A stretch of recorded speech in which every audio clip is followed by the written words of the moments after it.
आंदोलन की बात की है, इसका पूरा प्रारूप कैसा होगा और किन किन जगहों पर ये प्रदर्शन होगा?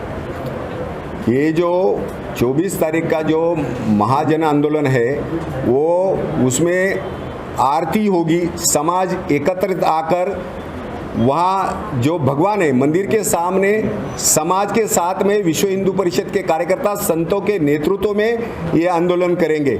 इस आंदोलन में एक तो साक्षरी का बड़े पैमाने साक्षरी की मुहिम की जाएगी। जो हमने राज्यपाल को जो पत्र दिया है, मुख्यमंत्री को अलग अलग स्थान से पत्र गए हैं, उस पत्र का भी सरकार को आह्वान करेंगे, संत महंत लोगों को समझाएंगे।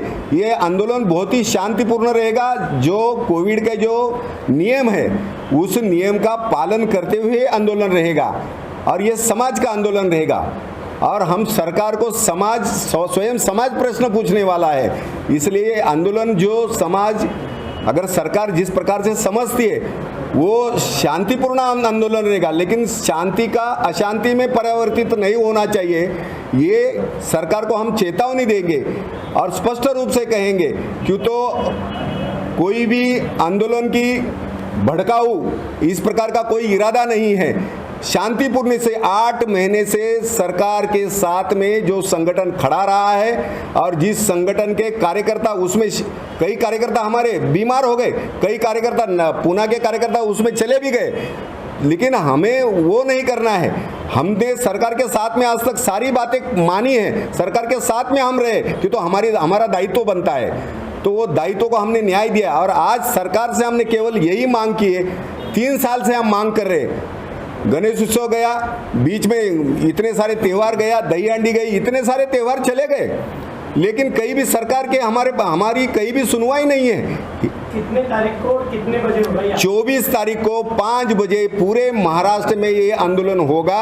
स्थान स्थान पर, गांव गांव में, चौक चौक पर, जहां जहां मंदिर है, हम मंदिर में भगवान को गुहार लगाएंगे, आह्वान करेंगे कि वही अभी एक दाता है जो सरकार को अकल दे और सरकार को कुछ ना कुछ ऐसी बुद्धि दे जो स्वयं होकर सरकार मंदिर के ताले खुलवा दे। सर, आपने अभी कहा कि राम जन्मभूमि के जो ताले थे वो आप लोगों ने खोला, विश्व हिंदू परिषद ने आक्रामक भूमिका निभाई थी, तो ऐसे में अगर 24 तारीख को आपकी डिमांड नहीं मानी जाती तो आप लोगों का क्या अगला स्टेप आक्रामकता भरा होगा? हमने यही कहा कि अगर सरकार हमारी बात नहीं मानती है, हिंदू समाज की बात नहीं मानती, हिंदू समाज बहुत संयमशील शांतिपूर्ण है, विवेकी समाज है हिंदू समाज, अगर नहीं मानती है तो संत समाज के साथ में बैठकर, मंदिरों के ट्रस्टियों के साथ में बैठकर इसकी रूपरेखा हम पूरी तरह से बना लेंगे। और जैसा मैंने कहा कि सरकार को ये मैंने केवल ध्यान में लाके दिया कि जो वो उस समय वो ये आज की जो माननीय मुख्यमंत्री है वो भी हमारे साथ में थे, ऐसा नहीं है। उनको मालूम है ताला कैसा खोला जाता है, मंदिर के दरवाजे, भगवान को कैसा भोग लगाया जाता है, और विश्व हिंदू परिषद का रुद्र रूप भी उनको पता है। तो हम नहीं चाहते कि वो रुद्र रूप हम अपनाए, लेकिन अगर ऐसा समय आया तो समाज के साथ में, संतों के साथ में बैठकर अगला कदम जरूर हम उठाएंगे। कोरोना का हवाला दिया जा रहा है कि कोरोना के मामले बढ़ रहे हैं जिसकी वजह से मंदिर नहीं खोला जा रहा, तो जैसे कि सर आपने भी जिक्र किया कि कुछ राज्यों में खोल दिया गया, तो उसके रीजन से हमें बताइए, उस चीज़ों को बताइए। नहीं, आपने बताया कि अभी केरल राज्य में खोला गया, तो उन राज्यों का जिक्र करते हुए हमें बताइए कि महाराष्ट्र में क्यों जरूरत है? नहीं, वो राज्य का जिक्र मैंने केवल ये इसलिए कहा कि वहाँ पर कोरोना नहीं है क्या, नाम बताइए राज्य। मुझे इसलिए कहा मध्य प्रदेश है, बराबर है, केरल से पंजाब है, दिल्ली के मंदिर खोले, मतलब वैष्णो देवी खुली है। कहने का तात्पर्य है कि वहाँ पर कोरोना नहीं है क्या, वहाँ भी कोरोना है, वहाँ भी लोग नियम के अनुसार करते। आज यहाँ पर भी जो आप मंदिर खोलेंगे तो सभी समाज जो है हिंदू समाज वो नियम के अनुसार ही भगवान के दर्शन करेंगे।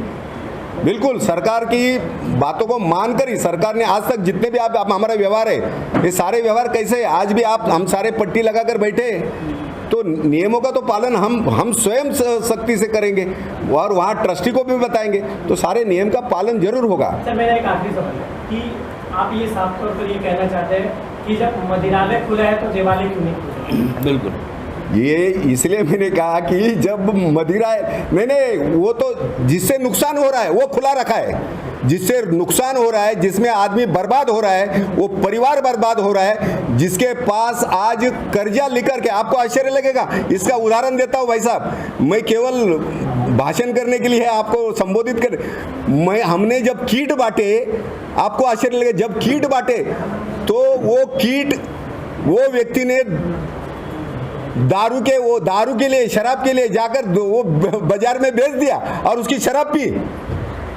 मतलब ये शराब से क्या निकल रहा है और मंदिर से क्या निकल रहा है। इसलिए मैं वो उसको भी दोषी नहीं देता हूँ, उसको जो लत लगी है, उसकी जो आदत है, उस आदत को मैं दोष नहीं देता हूँ। लेकिन ये फर्क है ना, मदिरालय और मंदिर का ये फर्क है। मंदिर में जो शांति है, मंदिर में जो आदमी की अस्वस्थता है, जो ध्यान धारणा है, वो मंदिर में प्राप्त होती है। केवल दर्शन से आदमी पवित्र होता है। तो ये फर्क जो है ना, मंदिर और मदिरालय, ये फर्क सरकार भी जानती है, ऐसा नहीं है। दूसरा, वायरस मंदिर में फैलेगा, बियर बार में नहीं फैलेगा, लोकल ट्रेन में नहीं फैलेगा, मेट्रो में नहीं फैलेगा, बैंक्वेट हॉल में नहीं फैलेगा, ऑफिस में नहीं फैलेगा। ये लॉजिक क्या है? हम कोई भी चीज़ बात करते हैं, कोई निर्णय लेते हैं, तो उसके पीछे एक लॉजिक होता है। या तो आपने सभी चीज़ अनलॉकिंग प्रक्रिया में सारी व्यवस्थाएं बंद होती तो बात अलग थी। जहाँ भीड़ भाड़ वाले इलाकों में train, local train, metro, hall, ये सब चल रहे हैं, वहाँ मंदिर में जहाँ पे स्वयं व्यक्ति इतना अनुशासन, इतना डिसिप्लिन तौर पे जाता है, वहाँ पे आपने वंचित करके रखा है। तो ये हठधर्मी है, केवल जिद है कि कहीं ना कहीं इसके पीछे बहुत सारे राजनीतिक कारण भी हो सकते हैं, हम उसमें नहीं जाएंगे। हमारा एक ही तात्पर्य है कि हमको सरकार को ऊपर दबाव डाल के मंदिर को शीघ्रतम शीघ्र जल्द से जल्द खुलवाना है, बस। सर, एक सवाल पूछना चाहूँगा कि मुंबई में जो देवस्थान है, मंगलादेवी हो, महालक्ष्मी हो, वहाँ के ट्रस्टियों का कहना है कि अभी मंदिर ना खुले जाए क्योंकि जो भीड़ आएगी उनको हम संभाल नहीं पाएंगे, नवरात्रि में भी एकादशी तक आप लोग बोलो तो वो आउट ऑफ कंट्रोल हो सकता है। और जो नॉर्म्स है सेंट्रल गवर्नमेंट के कि अबाउट 65 एज को लेना नहीं है, गर्भवती महिला को मत कीजिए, छोटे बच्चे को 10 साल के लिए मत कीजिए, उनको हम बाहर ब्रैकेट नहीं कर सकते, इसलिए तुरंत मंदिर ना खोले जाए। तो आपको किन ट्रस्टियों का पार्टिंबा है कि जो बोलते हैं कि मंदिर खोले जाए? ऐसा है, हम ट्रस्टियों की बात नहीं कर रहे हैं। जो सामान्य भक्त है ना, सामान्य भक्त जो बोलता है कि मैं नियमों का पालन करके दर्शन करना चाहता हूँ, और ये मुझे तो अभी तक जितने भी ट्रस्टी मिले हैं, मुझे ऐसा किसी ट्रस्टी ने नहीं बताया। ये मैं आपको कहना चाहिए, जैसे आज कितना बड़ा है, मतलब ये 21 आप ये सिद्धिविनायक का मंदिर जो है, जिनका करोड़ों रुपए का नुकसान हो रहा है, जो मंदिर का पैसा आपको भी मालूम है, हार्ट अटैक हो या जो भी बीमारी हो, तुरंत 25,000 का 50,000 का चेक तुरंत देता है। आज उनके भी आर्थिक नुकसान वो मंदिरों का भी हो रहा है, ट्रस्टी जानते हैं इस बात को। आज शिरडी का आप देखो, मैंने इसीलिए केवल महाराष्ट्र ही सारे देश को आर्थिक मुक्ति दिला सकता है, इतनी यहाँ पर पैसों का ये आर्थिक राजधानी है। लेकिन जहाँ तक है, कोई मंदिर का ट्रस्टी आज तक हमको तो उन्होंने नहीं कहा कभी। सारे मंदिर नहीं, सारे मंदिरों के, इसलिए मैंने कहा ना कि जितने भी मंदिरों के ट्रस्टी है, हम उनसे बात करने वाले हैं। और जहाँ तक समाज की बात है, हमने इसलिए कहा कि हम समाज की बात करते हैं, और जितने भी महामंडलेश्वर है, जितने भी संत है, जितने भी महंत है, उन सबके मांग के ऊपर यह सारा विषय हो रहा है। ठीक, बस हम अभी 1 to 1 करेंगे, क्यों मेरे ख्याल से विषय सभी को क्लियर हो गया।